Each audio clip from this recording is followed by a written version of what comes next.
ফুরাইছে ডাল ফুরাইছে ও গেদের বাপ কামে যাওয়া রে কামে যাইয়া টাকা আইনা বাজার করো রে 3 দিন ধইরা আমায় ধরছে সর্দি জ্বরে ওই হারামজাদি তোর চোখে পড়ে না রে সইলা জাগা বাপের বাড়ি রে জাগায় বেজাগায় আমার ব্যথা করতাছে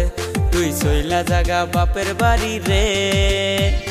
সব শরীর ব্যথায় আমার ভইরা গেছে রে।